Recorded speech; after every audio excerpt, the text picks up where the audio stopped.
Scott, Nintendo is reportedly considering outsourcing IP to more external studios. No way. Jordan Midler over VGC. Nintendo is reportedly, quote, deep in conversation, end quote, with external studios to work on its first-party IP. Wow. Scott, I wonder if they're still starting to realize that there's a lot more out there that they could be capitalizing on. And then if they're doing this, how powerful is the Switch 2 that they're going to outsource this and people are going to be going, yeah, I'll do this. Yeah, I'll do this. I know they want to be on the next platform and stuff, but is it comparable? That's in the whole Switch 2 conversation. That's according to GamesIndustry.biz journalist Chris Dring, who claims the company is looking to find new partners for its next console. There it is. Quote, I also know that Nintendo is actively meeting with independent developers to find new partners, end quote, wrote Dring. That is a staple, I feel, when it comes to Nintendo. Working with independent developers is one of their strong points, right? Like they really kind of carry off of that. And then I think what happens is we get the first party lineup, we get some of the games, and then it's the indies that kind of carry them through. But that's the industry world, right? Like that's PlayStation, that is Xbox, that's everybody. Well, so Nintendo famously will have a single title from one of their IPs on each console, but then kind of stop there. Yeah, Mario Kart, right? Smash Bros. It's a one-time deal, but then everything else kind of carries them over. Quote, some of that is around publishing indie games, which Nintendo does from time to time, but it's also seeking studios that can work on some of its IP. Nintendo regularly works with third-party teams, including Bandai Namco, Team Ninja, Platinum Games, Mercury Steam, WayForward, and Grizzo. But the company is looking to add to that roster. And I know of 3 studios that are deep in conversation around making games based on Nintendo brands, end quote. Platinum worked alongside Nintendo EPD to develop Star Fox Zero and Star Fox Guard. It would go on to develop Astral Chain exclusively for Switch. Man, that's one game I missed and really wanted to play, Scott. Yeah, me too. We had our hands-on demo, and then I never saw it again. Nope. And later partner with Nintendo again to revive the Bayonetta series, bringing the third entry to a once multi-platform franchise only to Nintendo's console. Meanwhile, California-based WayForward worked on the recent Advanced War remakes in Spanish studio.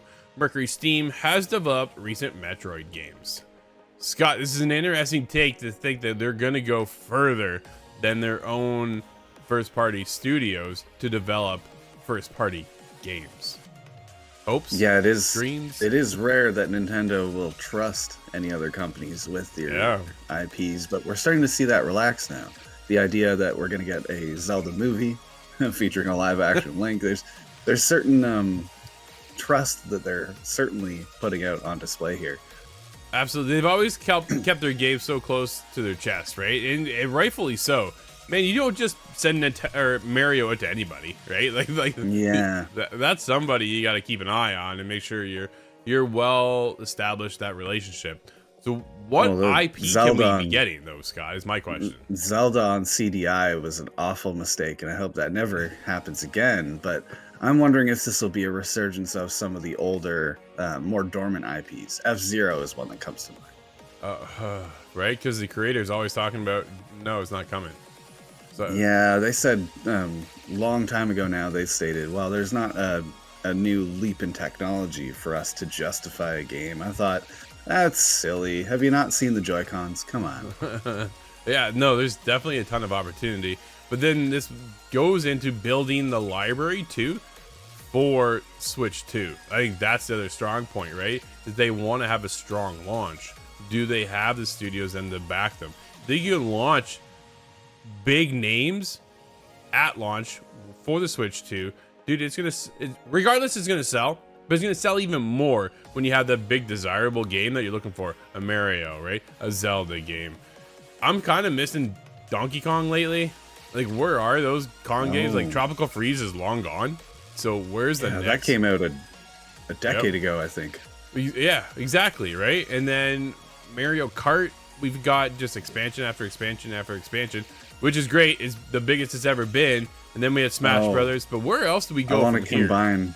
I want to combine those two ideas. Donkey Kong Kart. Now is the time. That was the supposed sequel to Diddy Kong Racing that did not happen. Yeah, so I'm well aware that Donkey Kong has been absent, but now we do have a Mario versus Donkey Kong thing going on. That's not what I want, though. I just want a true Kong experience. Man, it was a classic back in the day, and it kind of brought me forward even more than I would even say with Mario coming into future consoles. And the Tropical Freeze was a blast. I loved that game. I thought it was fantastic. But we're long overdue. Scott, is there any... The other one for me, honestly, is Star Fox. That's been... Where is that? Where's the Star Fox game? Absolutely. Yeah, it's been so long. I think Star Fox Zero was the last one that I remember on Wii U. Yeah. And it was not a success, we'll say. If they open the doors for them to take their IP, how much do you think they'll give the developer the freedom to make it their own? Right? When you talk about Insomniac, Marvel opened the doors, gives Insomniac Spider-Man. Dude, Spider-Man's just exploded. But Insomniac's you don't need any oversight. Well, no, right? Insomniac's able to craft their game. That's the thing. I'd be like, okay, you're going to let us work on your IP, but how much are you going to overshadow what we try to do and what we want to create, what our vision is at the end of the day? Do you think they'll give them the freedom that they need? I think this will be the growing pains, the learning experience that Nintendo needs to have, because I think they will be a little too cagey, but you're not going to get amazing... Well, I shouldn't say that. You may not get amazing games that way.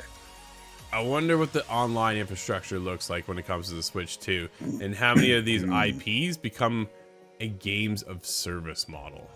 Oh, I'm wondering now, is this indicative of backwards compatibility or the absence of backwards compatibility? If Nintendo is arming up to produce one of every IP for the next system, well, that is going to happen eventually, but if you're going to have that on launch, it seems to me like you're trying to replace the old library. Which is a Nintendo thing to do, right? They want to sell you Mario over and over and over again, even though you've already bought it 10 times. But you'll buy it again, so there's, yeah, it's going to be interesting to see where some of this all falls into place and what the Switch 2 library looks like when it comes out, hopefully sooner than later.